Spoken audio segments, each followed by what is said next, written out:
90ல இருந்த பாஜகவுக்கும் இப்ப இருக்கிற பாஜகவுக்கும் நிறைய வேறுபாடுகள் இருக்குல்ல, அப்படி கூட பார்க்கலாமா? இல்லை, பாஜகன்றது திருப்பியும் சொல்கிறோம், ஆர்எஸ்எஸ்னுடைய சித்தாந்தத்தின் அடிப்படையில் என்ன மக்களை அன்னைக்கு என்ன பிளவுபடுத்தணும்னு நினச்சாங்களோ அதே தான் இன்றைக்கும் ஒரு ஒரு ஸ்டாண்டாக கையில் எடுத்துக்கிட்டு இருக்கிறாங்க.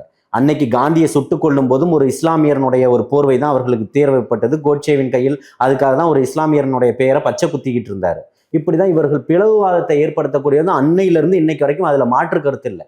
இன்னைக்கு மணிப்பூர்ல நடக்கக்கூடிய பிரச்சனைகளாக இருந்தாலும் சரி, மாட்டுக்கறிக்காக நடக்கக்கூடிய பிரச்சனைகளாக இருந்தாலும் சரி, உடைகளுக்காக நடக்கக்கூடிய பிரச்சனைகளாக இருந்தாலும் சரி, தமிழ்நாட்டிலையும் அதே அதே பிரச்சனை தலை தூக்கிச்சா இல்லையா? கல்லூரி மாணவி கல்லூரிக்குள்ள நடக்கிறாங்க, முதல்வர் பேசிக்கிட்டு இருக்கிறாரு, முதல்வர் பேச போறாரு, ஆனால் உங்களுடைய புர்கா கழட்டப்படணுன்றாங்க.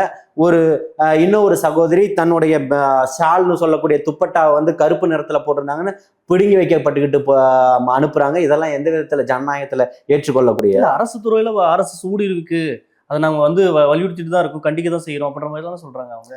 நீங்க உங்களுடைய கண்டனங்கள் இன்னும் பேப்பர் வடிவத்துல மட்டும்தானே இருக்கு. ஜனநாயகத்துல இந்த மக்களுக்கு ஒண்ணும் கிடைக்கலையே. ஆனா அதிமுக ஆண்ட 10 வருடத்துல இப்படி ஊடுருவிக்காங்க, அதை நாங்க ரிமூவ் பண்ண தான் போறோம் அப்படின்ற மாதிரி தானே. எத்தனையை ரிமூவ் பண்ணிட்டீங்க? இதுதான் நடந்தது.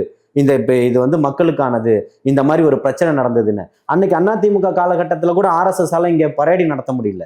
இன்னைக்கு திமுக ஆட்சி காலத்துல எல்லா பக்கமும் நடத்திட்டு தானே இருக்கிறீங்க. அதே மற்ற கட்சியால நடத்த முடியுதா?